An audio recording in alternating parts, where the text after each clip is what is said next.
AP ఎన్నికల ఫలితాలు దాదాపు వన్ సైడెడ్గానే నడుస్తున్నటువంటి పరిస్థితి మనం చూస్తున్నాం. 151కి పైగా కూటమి స్థానాలను గెలుచుకోవటం జరిగింది.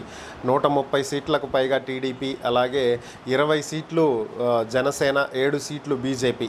ఇక వైసీపీ పరిస్థితి చూస్తే కనీసం ప్రధాన ప్రతిపక్ష హోదా కూడా లభిస్తుందా లేదా అనేటువంటి పరిస్థితి అయితే కనిపిస్తుంది. ఒక వన్ సైడెడ్గా ఆధిక్యతలో కూటమి అయితే నడుస్తూ ఉన్నటువంటి పరిస్థితి.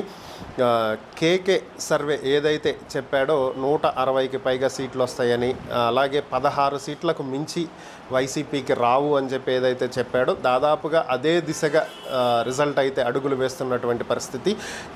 ఈ హవా గనక ఇలాగే కొనసాగితే దాదాపు ఆ సర్వే నిజమయ్యేటువంటి అవకాశం కూడా కనిపిస్తుంది.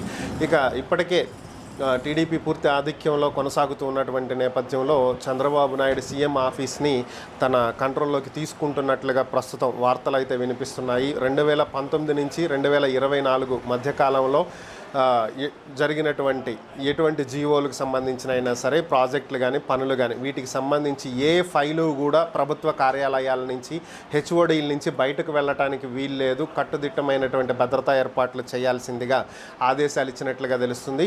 ఇప్పుడే చంద్రబాబు నాయుడికి ఏపీ పోలీస్ శాఖ భద్రత పెంచినట్లుగా కూడా సమాచారం అందుతుంది. కాన్వాయ్ని కూడా సిద్ధం చేస్తున్నట్లుగా తెలుస్తుంది. మరి ఓవరాల్గా విజయం దిశగా కూటమి అడుగులు వేస్తున్నటువంటి నేపథ్యంలో చకచకా పనులు జరుగుతున్నట్లుగా కూడా మనకి అర్థమవుతున్నటువంటి పరిస్థితి.